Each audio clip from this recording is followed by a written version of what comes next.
ಮೊದಲನೆಯ ವಾಚನ ಸಂತ ಯೋಹಾನನು ಬರೆದ ಮೊದಲನೆಯ ಪತ್ರದಿಂದ ವಾಚನ. ಪ್ರಿಯರೇ, ನಾವು ದೇವರ ಆಜ್ಞೆಗಳಿಗೆ ವಿಧೇಯರಾಗಿ ಅವರಿಗೆ ಮೆಚ್ಚುಗೆಯಾದವುಗಳನ್ನೇ ಮಾಡುವುದರಿಂದ ನಾವು ಕೋರುವುದೆಲ್ಲವನ್ನು ಅವರಿಂದ ಪಡೆಯುತ್ತೇವೆ. ನಾವು ದೇವರ ಪುತ್ರ ಯೇಸು ಕ್ರಿಸ್ತರ ನಾಮದಲ್ಲಿ ವಿಶ್ವಾಸವಿಟ್ಟು ಅವರು ವಿಧಿಸಿದಂತೆ ಒಬ್ಬರನ್ನೊಬ್ಬರು ಪ್ರೀತಿಸಬೇಕು. ಇದೇ ಅವರ ಆಜ್ಞೆ. ದೇವರ ಆಜ್ಞೆಯನ್ನು ಪಾಲಿಸುವವನು ಅವರಲ್ಲಿ ನೆಲೆಸಿರುತ್ತಾನೆ, ದೇವರು ಅವನಲ್ಲಿ ನೆಲೆಸಿರುತ್ತಾರೆ. ದೇವರು ನಮ್ಮಲ್ಲಿ ನೆಲೆಸಿದ್ದಾರೆಂದು ಅವರು ದಯಪಾಲಿಸುವ ಪವಿತ್ರಾತ್ಮರಿಂದಲೇ ತಿಳಿದುಕೊಳ್ಳುತ್ತೇವೆ. ಪ್ರಿಯರೇ, ನಾವು ಪವಿತ್ರಾತ್ಮ ಪ್ರೇರಿತರು ಎಂದು ಹೇಳುವ ಎಲ್ಲರನ್ನೂ ನಂಬಬಾರದು. ಆ ಪ್ರೇರಣೆ ದೇವರಿಂದ ಬಂದಿದೆ ಎಂದು ಪರೀಕ್ಷಿಸಿ ನೋಡಬೇಕು. ಏಕೆಂದರೆ ಎಷ್ಟೋ ಮಂದಿ ಕಪಟ ಪ್ರವಾದಿಗಳು ಎಲ್ಲೆಡೆಯಲ್ಲೂ ಹರಡಿದ್ದಾರೆ. ದೇವರ ಆತ್ಮದಿಂದ ಬಂದ ಪ್ರೇರಣೆಯನ್ನು ನೀವು ಹೀಗೆ ಗುರುತಿಸಬಹುದು. ಮನುಷ್ಯ ಆಗಿ ಬಂದ ಕ್ರಿಸ್ತ ಯೇಸುವನ್ನು ಒಪ್ಪಿಕೊಳ್ಳುವ ಆತ್ಮವು ದೇವರಿಂದ ಪ್ರೇರಿತವಾದುದು.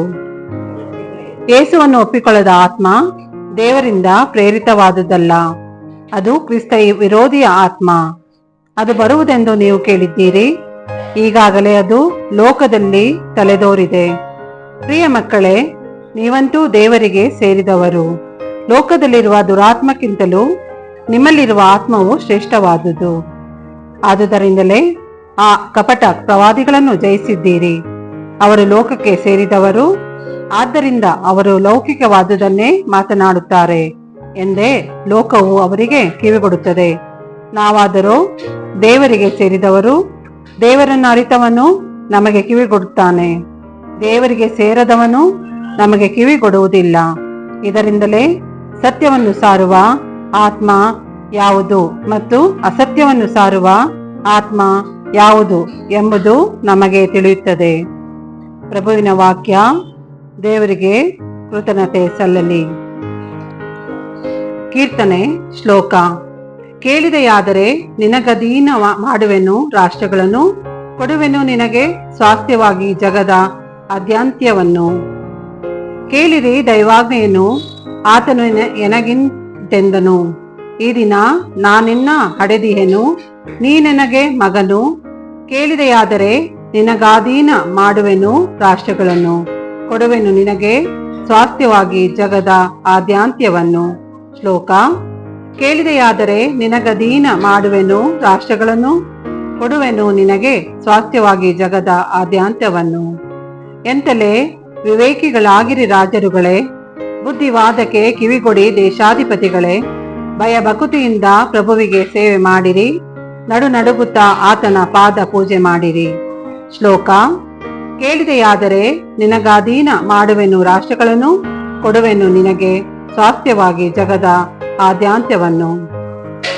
ಘೋಷಣೆ. Alleluia, alleluia. ಕಾರ್ಗತ್ತಲಲ್ಲಿ ವಾಸಿಸುವವರಿಗೆ ದಿವ್ಯ ಜ್ಯೋತಿಯೊಂದು ಕಾಣಿಸಿತು. ಮರಣ ಛಾಯೆ ಕವಿದ ನಾಡಿಗರಿಗೆ ಅರುಣೋದಯವಾಯಿತು. ಅಲ್ಲೆಲೂಯ. ಮತ್ತಾಯನು ಬರೆದ ಪವಿತ್ರ ಶುಭ ಸಂದೇಶದಿಂದ ವಾಚನ. ಆ ಕಾಲದಲ್ಲಿ ಯೌವನನು ಬಂಧಿತನಾದನೆಂದು ಯೇಸು ಕೇಳಿ ಆ ಪ್ರಾಂತ್ಯವನ್ನು ಬಿಟ್ಟು ಗಲಿಲೆಯಕ್ಕೆ ಹೊರಟು ಹೋದರು. ನಜರೇತ್ ಊರಿನಲ್ಲಿ ತಂಗದೆ ಗಲಿಲೆಯ ಸರೋವರದ ಸಮೀಪದಲ್ಲಿರುವ ಕೆಫರ್ನಾಮ್ ಎಂಬ ಊರಿನಲ್ಲಿ ವಾಸ ಮಾಡಿದರು. ಇದು ಜೆಬುಲೂನ್ ಹಾಗೂ ನೆಫ್ತಲಿಮ್ ನಾಡುಗಳ ಸರಹದಿನಲ್ಲಿದೆ. ಹೀಗೆ ಜೆಬುಲೂನ್ ನಾಡೆ, ನೆಫ್ತಲಿಮ್ ನಾಡೆ, ಸರೋವರದ ಹತ್ತಿರವಿರುವ ಹಾದಿ ಬೀದಿಯೇ, ಜೋರ್ಡನಿನ ಹೊರವಲಯವೇ, ಕಾರ್ಗತ್ತಲಲ್ಲಿ ವಾಸಿಸುವವರಿಗೆ ದಿವ್ಯ ಜ್ಯೋತಿಯೊಂದು ಕಾಣಿಸಿತು. ಮರಣ ಛಾಯೆ ಕವಿದ ನಾಡಿಗರಿಗೆ ಅರುಣೋದಯವಾಯಿತು ಎಂದು ನುಡಿದ ಪ್ರವಾದಿ ಯೆಶಾಯನ ವಾಚನಗಳು ಈಡೇರಿದವು. ಅಂದಿನಿಂದ ಯೇಸು ಪಶ್ಚಾತ್ತಾಪಪಟ್ಟು ಪಾಪಕ್ಕೆ ವಿಮುಖರಾಗಿರಿ, ದೇವರಿಗೆ ಅಭಿಮುಖರಾಗಿರಿ, ಸ್ವರ್ಗ ಸಾಮ್ರಾಜ್ಯ ಸಮೀಪಿಸಿತು ಎಂಬ ಸಂದೇಶವನ್ನು ಬೋಧಿಸತೊಡಗಿದರು. ಯೇಸು ಗಲಿಲೆಯ ಪ್ರಾಂತ್ಯದಲ್ಲೆಲ್ಲ ಸಂಚರಿಸಿ ಅಲ್ಲಿನ ಪ್ರಾರ್ಥನಾ ಮಂದಿರಗಳಲ್ಲಿ ಉಪದೇಶ ಮಾಡುತ್ತಿದ್ದರು. ದೈವ ರಾಜ್ಯದ ಸಂದೇಶವನ್ನು ಪ್ರಬೋಧಿಸುತ್ತಿದ್ದರು. ಜನರ ಎಲ್ಲಾ ತರದ ರೋಗ ರುಜಿನಗಳನ್ನು, ಬೇನೆ ಬವಣೆಗಳನ್ನು ಗುಣಪಡಿಸುತ್ತಿದ್ದರು. ಅವರ ಕೀರ್ತಿ ಸಿರಿಯ ದೇಶದಲ್ಲೆಲ್ಲ ಹಬ್ಬಿತು. ದೆವ್ವ ಹಿಡಿದವರನ್ನು, ಮೂರ್ಛೆ ರೋಗಿಗಳನ್ನು, ಪಾರ್ಶ್ವವಾಯು ಪೀಡಿತರನ್ನು, ನಾನಾ ತರದ ವ್ಯಾಧಿ ಹಾಗೂ ವೇದನೆಗಳಿಂದ ನರಳುತ್ತಿದ್ದ ಎಲ್ಲಾ ರೋಗಿಗಳನ್ನು ಅವರ ಬಳಿಗೆ ಕರೆತಂದರು. ಯೇಸು ಅವರೆಲ್ಲರನ್ನು ಸ್ವಸ್ಥಪಡಿಸಿದರು. ಗಲಿಲೆಯ, ದೆಕಪೋಲಿ, ಜೆರುಸಲೇಮ್, ಜುದೆಯ ಎಂಬ ಸ್ಥಳಗಳಿಂದಲೂ ಜೋರ್ಡನ್ ನದಿಯ ಆಚೆ ಕಡೆಯಿಂದಲೂ ಜನರು ತಂಡೋಪತಂಡವಾಗಿ ಬಂದು ಯೇಸುವನ್ನು ಹಿಂಬಾಲಿಸುತ್ತಿದ್ದರು. ಪ್ರಭುವಿನ ಶುಭ ಸಂದೇಶ. ಕ್ರಿಸ್ತರೇ ನಿಮಗೆ ಸ್ತುತಿ ಸಲ್ಲಲಿ.